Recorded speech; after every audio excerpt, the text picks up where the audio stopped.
ओम शांति 10/9/2024 साकार महावाक्य। मीठे बच्चे, माया को वश करने का मंत्र ही मन मना भव। इसी मंत्र में सब खूबियाँ समाई हुई है। यही मंत्र तुम्हें पवित्र बना देता है। प्रश्न, आत्मा की सेफ्टी का नंबर 1 साधन कौन सा है और कैसे? उत्तर, याद की सेफ्टी का नंबर 1 साधन है, क्योंकि इस याद से ही तुम्हारे कैरेक्टर सुधरते हैं। तुम माया पर जीत पा लेते हो। याद से पति कर्म इंद्रियां शांत हो जाती है। याद से ही बल आता है। ज्ञान तलवार में याद का जौहर चाहिए। याद से ही मीठे सतो प्रदान बनेंगे। कोई को भी नाराज नहीं करेंगे। इसलिए याद की यात्रा में कमजोर नहीं बनना है। अपने आप से पूछना है, हम कहाँ तक याद में रहते हैं। ओम शांति। मीठे मीठे रूहानी बच्चों को रोज रोज सावधानी जरूर देनी होती है। कौन सी? Safety first. सेफ्टी क्या है? याद की यात्रा से तुम बहुत बहुत सेफ रहते हो। मूल बात ही बच्चों के लिए यह है। बाप ने समझाया है, तुम बच्चे जितना याद की यात्रा में तत्पर रहेंगे, उतनी खुशी भी रहेगी और मैनर्स भी ठीक होंगे, क्योंकि पावन भी बनना है, कैरेक्टर्स भी सुधारना है, अपनी जांच करनी है। मेरा कैरेक्टर किसको दुख देने जैसा तो नहीं है, मुझे कोई देहाभिमान तो नहीं आ जाता है, या अच्छी रीति अपनी जांच रखनी है। बाप बैठ बच्चों को पढ़ाते ही, तुम बच्चे पढ़ते भी हो तो फिर पढ़ाते भी हो। बेहद का बाप सिर्फ पढ़ाते हैं, बाकी तो सब देहधारी, इसमें सारी दुनिया आ जाती है। एक बाप ही विदेही है। वह तुम बच्चों को कहते हैं कि तुमको भी विदेही बनना है। मैं आया हूँ तुमको विदेही बनाने। पवित्र बनकर ही वहाँ जाएंगे। छिछी को तो साथ ले नहीं जाएंगे। इसलिए पहले पहले मंत्र ही यह देते हैं। माया को वश करने का यह मंत्र है। पवित्र होने का यह मंत्र है। इस मंत्र में बहुत खूबियाँ भरी हुई है। इनसे ही पवित्र बनना है। मनुष्य से देवता बनना है। जरूर हम ही देवता थे। इसलिए बाप कहते, अपनी सेफ्टी चाहो। मजबूत महावीर बनना हो तो यह पुरुषार्थ करो। बाप तो शिक्षा देते रहेंगे, भल ड्रामा भी कहते रहेंगे। ड्रामा अनुसार बिल्कुल ठीक ही चल रहा है, फिर आगे के लिए समझाते रहेंगे।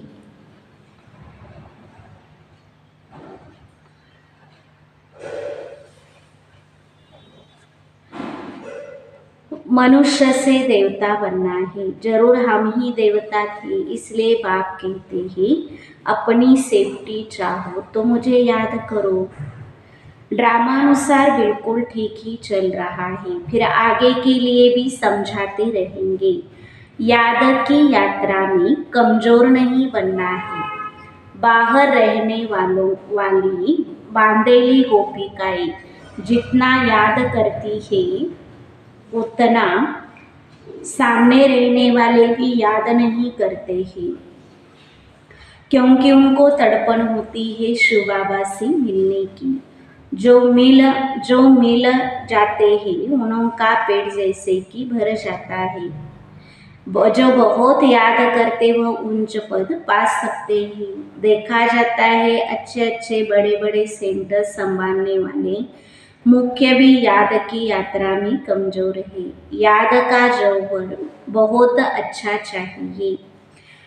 ज्ञान तलवार में याद का जौहर न होने कारण किसको तीर लगता ही नहीं है, पूरा मरते नहीं। बच्चे कोशिश करते हैं ज्ञान बाण लगाकर बाप का बनाए व मर जीवा बनाए, परंतु मरते नहीं तो जरूर ज्ञान तलवार में गड़बड़ है।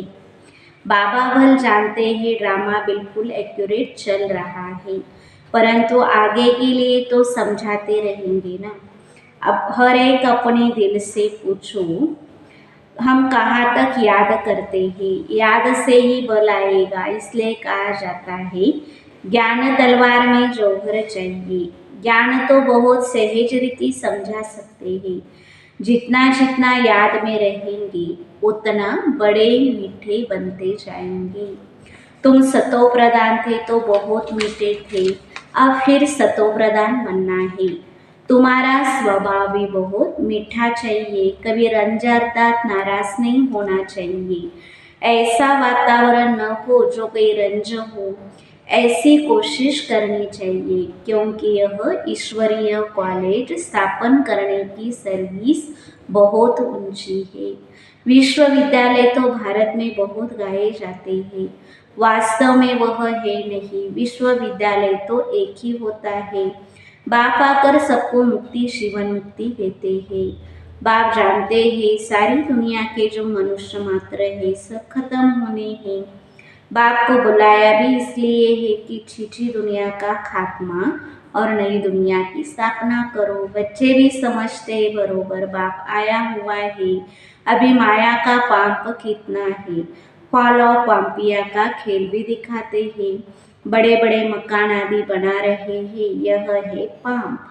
सतयुग में इतने मंजिल के मकान बनते नहीं है, यहाँ बनते हैं क्योंकि रहने के लिए जमीन कम है। विनाश जब होता है तब सब बड़े बड़े मकान भी गिर पड़ते हैं। आगे इतनी बड़ी बड़ी बिल्डिंग नहीं बनती थी। बॉम्ब से जब छोड़ेंगे तो ऐसे गिरेंगे जैसे ताश के पत्ते गिरते हैं। इसका मतलब यह नहीं कि वह मरेंगे बाकी दूसरे रह जाएंगे, नहीं। जो जहाँ होगा, चाहे समुद्र पर हो, पृथ्वी पर हो, आकाश में हो, पहाड़ों पर हो, उड़ रहा हो, सब खत्म हो जाएंगे। यह पुरानी दुनिया है ना, जो भी 84 लाख योनियां हैं, यह सब खत्म होनी है। यहाँ तो ढेर के ढेर है। अब तुम बच्चे भी देवता बनते हो, तो वहाँ हर चीज सतो प्रधान होती है। यहाँ भी बड़े आदमी के घर में जाएंगे तो बड़ी सफाई आदि रहती है। तुम तो सबसे जास्ती बड़े देवता बनते हो, बड़े आदमी भी नहीं कहेंगे, तुम बहुत ऊंच देवताएं बनते हो। यह कोई नई बात नहीं है। 5000 वर्ष पहले भी तुम यहाँ बने थे।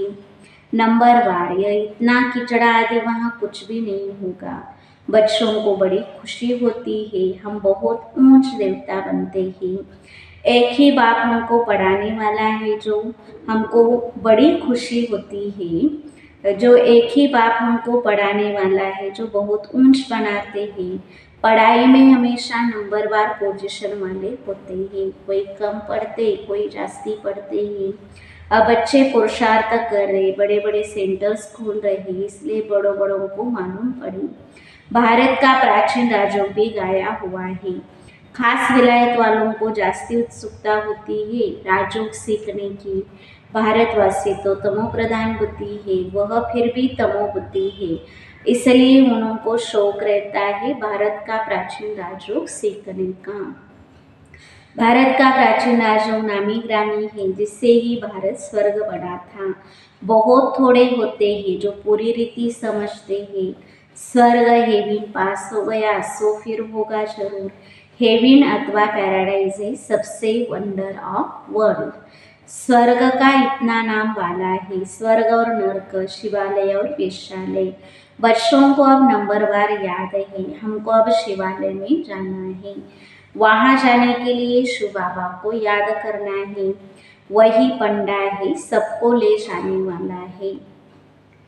भक्ति को कहा जाता है रात, ज्ञान को कहा जाता है दिन, यह बेहद की बात है।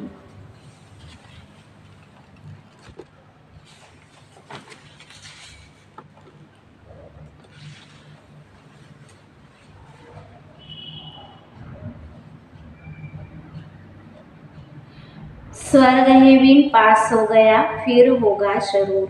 हेविन अथवा पैराडाइज सबसे वंडर ऑफ वर्ल्ड। स्वर्ग का कितना नाम वाला है।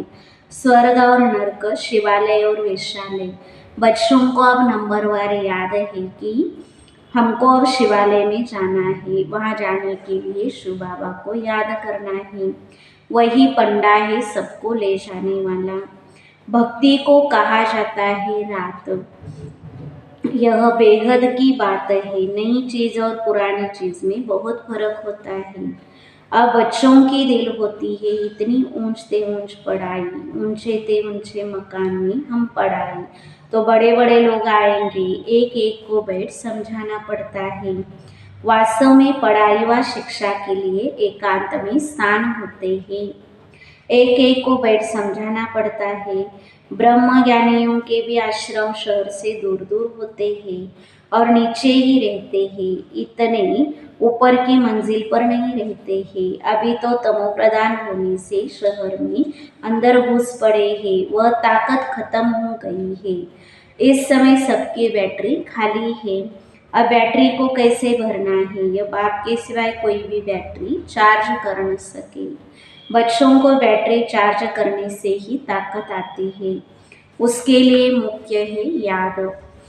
उसमें माया के विघ्न पड़ते हैं। कोई तो सर्जन के आगे सच बतलाते हैं, कोई छिपा लेते। अंदर में जो खामियां हैं वह तो बाप ही बतलाते हैं।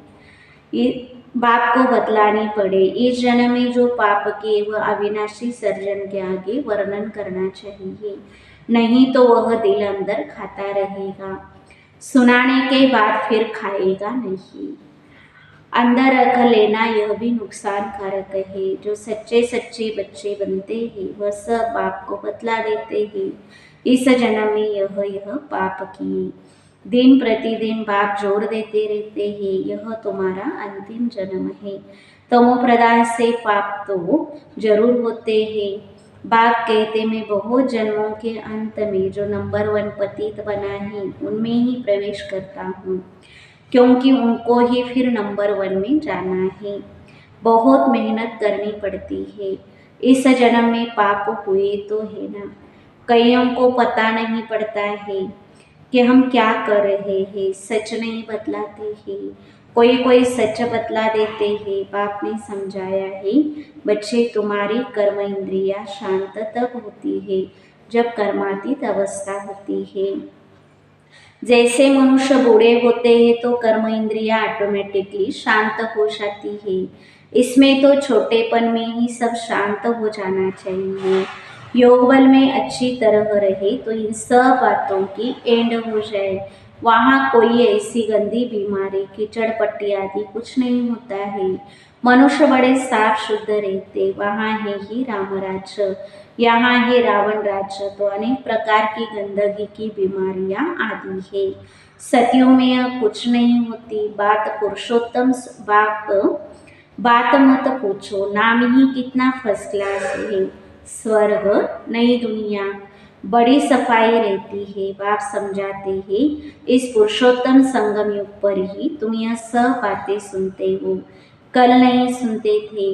कल मृत्युलोक के मालिक थे, आज अमरलोक के मालिक बनते हो। निश्चय हो जाता कल मृत्युलोक में थे। अभी संगम युग पर आने से अमरलोक में जाने के लिए तुम पुरुषार्थ कर रहे हो। पढ़ाने वाला भी अब मिला है। जो अच्छी रीति पढ़ते तो पैसा आदि भी अच्छा कमाते। बलिहारी पढ़ाई की कहेंगे, यह भी ऐसे है। इस पढ़ाई से तुम बहुत ऊंच पद पाते हो। अभी तुम रोशनी में हो, यह भी सिवाय तुम बच्चों के और कोई को मालूम नहीं है। तुम भी फिर घड़ी घड़ी भूल जाते हो, पुरानी दुनिया में चले जाते हो। भूलना माना पुरानी दुनिया में चले जाना। अभी तुम संगम युगी ब्राह्मणों को मालूम है कि हम कलयुग में नहीं है। यह सदैव याद रखना है, हम नए विश्व के मालिक बन रहे हैं। बाप हमको पढ़ाते ही है नई दुनिया में जाने के लिए। यह है शुद्ध अहंकार, वह है अशुद्ध अहंकार। तुम बच्चों को कभी अशुद्ध ख्यालात भी नहीं आना चाहिए। पुरुषार्थ करते करते आखिरी पिछाड़ी में रिजल्ट निकलेगी। बाप समझाते इस समय तक सब पुरुषार्थी है। इम्तिहान जब होता है तो नंबरवार पास हो, ट्रांसफर हो जाते हैं। तुम्हारी यह है बेहद की पढ़ाई, जिसको सिर्फ तुम ही जानते हो। तुम कितना समझाते हो, नए नए आते रहते हैं बेहद के बाप से वर्षा पाने के लिए। बल दूर रहते हैं फिर भी सुनते सुनते निश्चय बुद्धि हो जाते हैं। ऐसे बाबा के सम्मुख भी जाना चाहिए। जिस बाप ने बच्चों को पढ़ाया है ऐसे बाप से सम्मुख तो जरूर मिलना चाहिए। समझ कर ही यहाँ आते हैं, कोई नहीं समझे हुए तो भी यहाँ आने से समझ जाते हैं। बाप कहते दिल में कोई भी बात हो समझ में नहीं आती तो भल पूछो। बाप तो चुंबक है ना, जिसकी तकदीर में है वह अच्छी रीति पकड़ सकते हैं, तकदीर में नहीं है तो फिर खलास, सुना अनसुना कर देते हैं। यहाँ कौन बैठ पढ़ाते? भगवान, उनका नाम है शिव। शिव बाबा ही हमको स्वर्ग की बादशाही देते हैं। फिर कौन सी पढ़ाई अच्छी? तुम कहेंगे हमको शिव बाबा पढ़ाते हैं जिसमें 21 जन्मों की बादशाही मिलती है। ऐसे ऐसे समझाते समझाते ले जाते हैं। कोई तो पूरा न समझने कारण इतनी सर्विस नहीं कर सकते हैं। बंधन की जंजीरों में जकड़े रहते हैं। शुरू में तो तुम कैसे अपने को जंजीरों से छुड़ा कर आए, जैसे कोई मस्तानी होते हैं।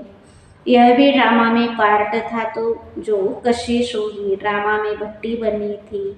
जीते जी मरे, फिर माया की तरफ कोई कोई चले गए। युद्ध तो होती है ना, माया देखती है इसने बड़ी हिम्मत दिखाई है। अब हम भी ठोक कर देखते हैं कि पक्के है वा नहीं। बच्चों की कितनी संभाल होती थी, सब कुछ सिखलाते थे। तुम बच्चे एल्बम आदि देखते हो लेकिन सिर्फ चित्र देखने से भी समझ न सके। कोई बैठ समझाए कि क्या क्या होता था, कैसे भट्टी में पड़े थे, फिर कोई कैसे निकले, कोई कैसे। जैसे रुपए छपते हैं तो भी कोई कोई खराब हो पड़ते हैं। यह भी ईश्वरीय मिशनरी है। ईश्वर बैठ धर्म की स्थापना करते, यह बात किसको भी पता नहीं है। बाप को बुलाते भी है परंतु जैसे तवाई समझते ही नहीं है।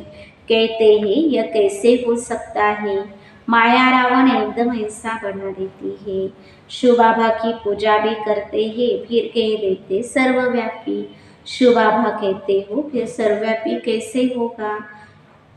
पूजा करते हैं लिंग को शिव कहते हैं, ऐसे थोड़ी ही कहते इसमें शिव बैठा है। अब पत्थर टिक्कर में भगवान को कहना तो क्या सब भगवान ही भगवान है। भगवान अनलिमिटेड तो नहीं होंगे ना। तो बाप बच्चों को समझाते हैं, कल्प पहले भी ऐसे समझाया था। अच्छा, मीठे मीठे सिकिल दे बच्चों प्रति माता पिता बाप दादा का याद प्यार और गुड मॉर्निंग। रूहानी बाप की रूहानी बच्चों को नमस्ते। हम रूहानी बच्चों की रूहानी माता पिता बाप दादा को याद प्यार गुड मॉर्निंग और नमस्ते। वाह बाबा वाह, शुक्रिया बाबा शुक्रिया। धारणा के लिए मुख्य सार। पहली पॉइंट, ऐसा मीठा वातावरण बनाना है जिसमें कोई भी नाराज न हो। बाप समान विदेही बनने का पुरुषार्थ करना है। याद के बल से अपना स्वभाव मीठा और कर्म इंद्रियां शांत करनी है। 2, सदा इसी नशे में रहना कि अभी हम संगम योगी है, कलयुगी नहीं। बाप हमें नए विश्व का मालिक बनाने के लिए पढ़ा रहे हैं, अशुद्ध ख्यालात समाप्त कर देने हैं। वरदान, अकाल तख्त और दिल तख्त पर बैठ सदा श्रेष्ठ कर्म करने वाले कर्मयोगी भव। इस समय आप सभी बच्चों को 2 तख्त मिलते हैं, एक अकाल तख्त दूसरा दिल तख्त। लेकिन तख्त पर वही बैठता है जिसका राज्य होता है। जब अकाल तख्त नशीन है तो स्वराज्य अधिकारी है, और बाप के दिल तख्त नशीन है तो बाप के वर्षे के अधिकारी है, जिसमें राज्य भाग्य सब आ जाता है। कर्मयोगी अर्थात दोनों तख्त नशीन। ऐसे तख्त नशीन आत्मा का हर कर्म श्रेष्ठ होता है क्योंकि सब कर्म इंद्रियां लॉ और ऑर्डर पर रहती है। स्लोगन, जो सदा स्वमान की सीट पर सेट रहते हैं वही गुणवान और महान है।